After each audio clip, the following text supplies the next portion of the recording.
unprecedented effort to keep Americans safe.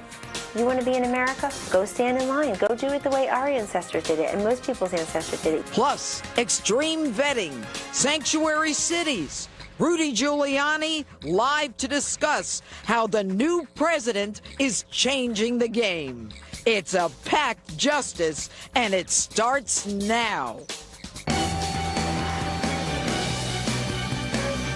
Breaking tonight, President Trump not slowing down after a whirlwind week in the White House, and neither are the protesters. Hello and welcome to Justice. I'm Judge Jeanine Pirro. Thanks for being with us in our nation's capital tonight. We begin with breaking news. Hundreds of people at New York Kennedy's airport and other airports protesting at this hour. They're demonstrating against the detainment of refugees who are being held after the president's executive action cracking down on immigration from Muslim-majority countries. We'll talk about all of this with Rudy Giuliani live in a moment. Plus, I'll take you inside Kellyanne Conway's White House office for a two-part interview tonight. But first, my opening statement. Like it or not, our laws are about to be enforced. Those who live in sanctuary cities that harbor illegals are now teed up to lose federal law enforcement funding and protection. And each and every one of you has a decision to make. Everyone in those 300-odd sanctuary counties and cities. So, what's more important to you? Would you rather protect illegals who flaunted our laws to come here and some who committed crimes while here, or law-abiding American citizens who shouldn't have to lose police protection because they happen to live in a sanctuary city? Now, if you believe in America and everything we stand for, it's time to demand an end to these criminal enclaves. In his first whirlwind week, President Trump signed an executive order directing the withholding of grant money from sanctuary cities who refuse to comply with federal immigration laws. The re-implementation of secure communities, where state and local governments share fingerprints to help actually identify undocumented immigrants, to force other countries to actually take back criminals by using leverage like withholding U.S. visas, and a new victim program for Americans who have been victimized by illegals, and now weekly statistics of Americans victimized by illegals living in sanctuary cities, and finally, an end to the Obama policy of catch and release at the border. So, you can march and you can hate and you can shame and you can demonize the 45th president. But I've got news for you. Law and order is back in the West. And namby-pamby liberal mayors like de Blasio in New York, Ed Lee in San Francisco, and Rahm Emanuel in Chicago, who say their policies simply improve relations between the immigrant community and law enforcement, are now putting American citizens in jeopardy of losing law enforcement protection. Now, I admire the kumbaya goal of community law enforcement identifying criminal activity by illegals, but it doesn't work. 32 years as a prosecutor, judge, and DA in a county of about 1 million tells me otherwise. Case in point. An illegal beat up and robbed every Friday, every payday. I never heard a word about him. I only found out about him when his illegal immigrant robber finally killed him, brutally. He was more afraid of the illegal than he was of the police. So, if you're an illegal and friends with a local cop and you don't get deported, great. But that doesn't mean that you're going to rat on another illegal. Do you really think that one illegal is going to turn in another illegal, especially when they both live in a sanctuary city?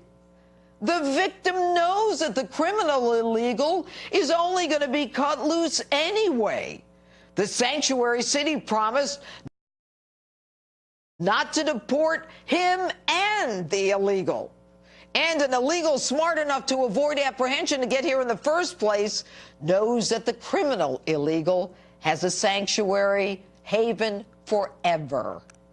So why even have a sanctuary city in the hopes of improving relations when an illegal is more afraid of the other illegal than he is of the police, and so is never going to risk turning in another illegal who will be free to come after him?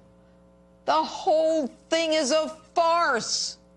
And by the way, for those of you who want to protect illegals and get them to cooperate with law enforcement, you don't need a blanket sanctuary city.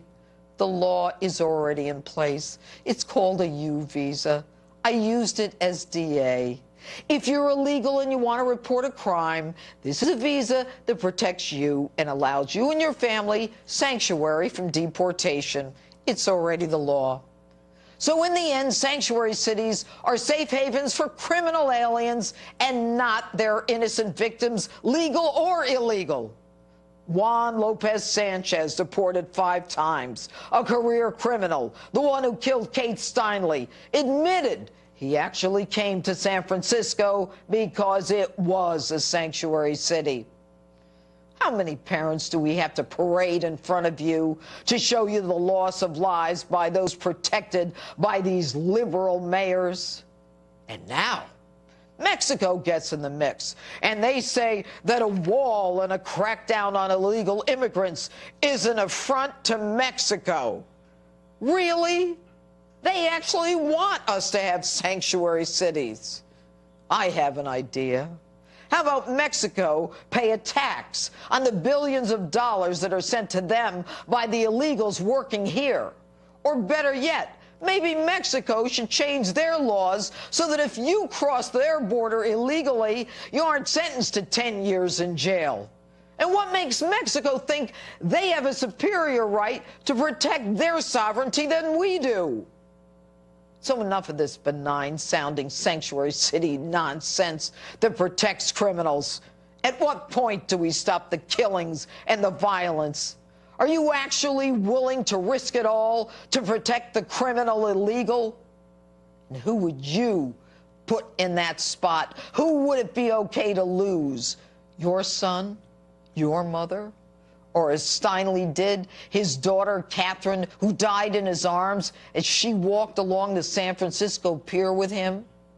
And to all those mayors like de Blasio in New York, like the ones in Los Angeles and D.C., who say they won't retreat as a sanctuary city, my question to you is this.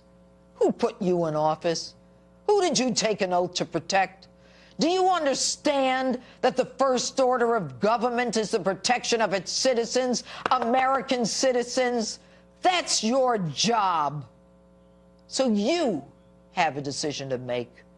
Are you willing to lose law enforcement dollars that pays for the cops in your city to protect Americans in your effort to resist the deportation of criminals who are here illegally? And that's my open. Tell me what you think on my Facebook page or Twitter, #Judge Jeanine. And breaking news just into Fox News Channel. A federal U.S. judge has just granted an emergency stay to temporarily allow people who landed in the U.S. with valid visas to stay in the country. This will affect the people detained at these airports where people are protesting tonight. Joining me now to talk about this is former mayor of New York City and advisor to President Trump on cybersecurity, Rudy Giuliani. All right, good evening, Judge, how are Mr. Mayor. I am fine. This just breaking news during my open. Federal judge signing this stay. What can you tell us about it? Well, I think it's, first of all, I thought your opening was absolutely a terrific explanation of what's been wrong with this country for 30 years. Good deal of time that you were district attorney. I was U.S. attorney in the Southern District of New York, and I couldn't get the immigration service to deport the criminals who were coming out of jail. They put them on bail and they commit more crimes, and then I have to arrest them again.